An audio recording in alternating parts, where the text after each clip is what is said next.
الحمد لله وكفى والسلام على عباده الذين اصطفى أما بعد قال الله تعالى في القرآن الكريم إنهم فتية آمنوا بربهم وزدناهم هدى وربطنا على قلوبهم إذ قاموا صدق الله العظيم.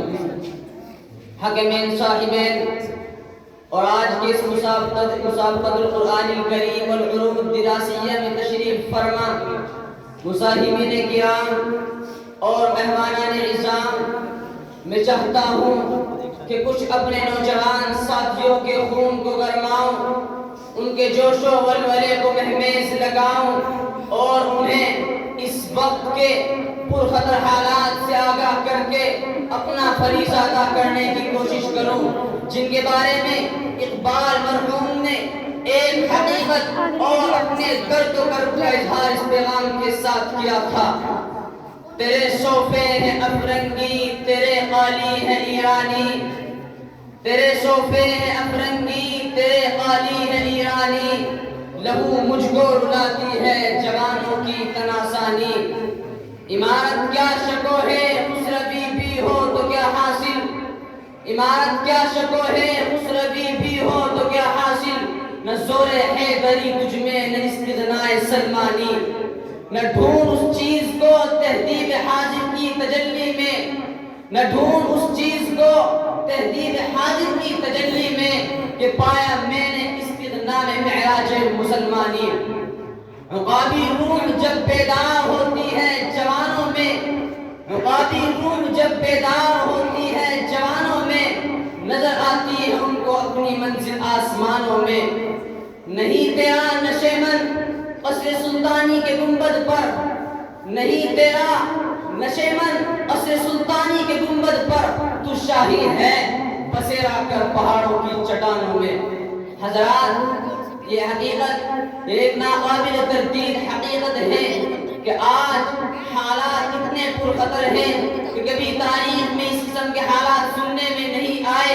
یہ مغربی تہذیب، یہ تمدن کی دل فریبیاں، یہ خود غرضی و خود فراموشی، یہ رقابت و ہوسناکی، یہ فطرت کی طاقتوں کو عریا کرنے والا فکر گستاخ، یہ ترقیات کے پردے میں تنزل و انحطاط اس سے قبل دیکھنے میں نہیں آیا. اور پھر یہ قوم ملت اپنا بہترین عطا اور اپنی سیاست و قیادت کے پاکیزہ اصول رکھنے کے باوجود دوسروں کی دست نگر بنی ہوئی ہے.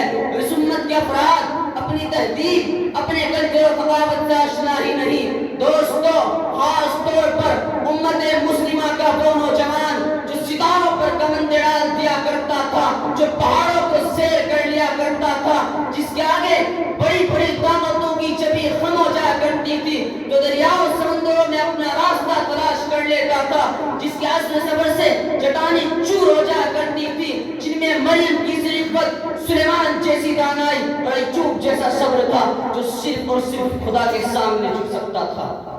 لیکن دوستو، آج وہ نوجوان بے باکی و شجاعت، عفت و عصمت اور عزم و حوصلے سے عبارت تھا. زندگی کے میدان میں سب سے پیچھے ہے. اس کے حصے میں طاؤس و رفاق، عیش و سرمستی اور آرام و راحت ہے. ان کی زندگی، ان کے سیرت و کردار اور ان کے ذہن و دماغ میں کوئی انقلابی تصویر ابھر کر نہیں آتی ہے. جبکہ ایک حقیقت ہے کہ نوجوان انقلاب کا پیش خیمہ ہوتے ہیں. مستقبل کی تعمیر میں ان کے افکار و عزائم کو بڑا دخل ہوتا ہے. ان کی تعمیر اور ملت کی تعمیر اور ان کی تقریب اور ملت کی تقریب ہوتی ہے. اگر یہ ٹھوس عزائم، سرفروشانہ جذبہ اور بامقصد زندگی کے لیے کھڑا ہو جائے تو دنیا میں ایک مرتبہ پھر امن آشتی اور مساوات و رواداری کا درس توڑا جا سکتا ہے. اس زمین میں اور تاریخ کے اسٹیج پر تاریخ بن زیاد، محمد بن قاسم طغوی، محمد قادر رحمہ اللہ کے کارناموں میں اگر روغن بھرا جا سکتا ہے. اس زمین میں اسپین، ہندوستان، قسطنطنیہ الفت و محبت اور بامقصد زندگی گزارنے کا دیوار دوبارہ بن سکتا ہے، بن سکتے ہیں. لیکن دوستو، آج کا نوجوان ان کی تاریخ پڑھ کر سرفروشانہ عزم لے کر نئی بیداری اور جداگان اسلامی طرز کی روح کے ساتھ میدان میں آئے، مایوسی اور ناامیدی کو پسے پش ڈال کر آگے بڑھے۔ حضرات، کیونکہ حقیقت بھی یہی ہے کہ جب جوانوں میں عقابی روح بیدار ہوتی ہے، شاہین کا تجسس اور چیتے کا جگر ہوتا ہے، اور شاہین کا تجسس کی چیتے کا جگر ہوتا ہے تو اپنا نشیمن تلاش کرتا ہے، ہر چیز سے نفرت آسما ہونا اور اسے خدا کے آگے لا کر ڈالنا اپنا فریضہ ہوتا ہے۔ پھر اس کا مقصد یہ ہوتا ہے کہ وہ عشرت کرو اور آرام گاؤں میں اپنا مسکن تلاش نہیں کرتا، بلکہ وہ خاندان جو سلف در سلف زندگی کے ساتھ پنجاب ماں ہوتا ہے۔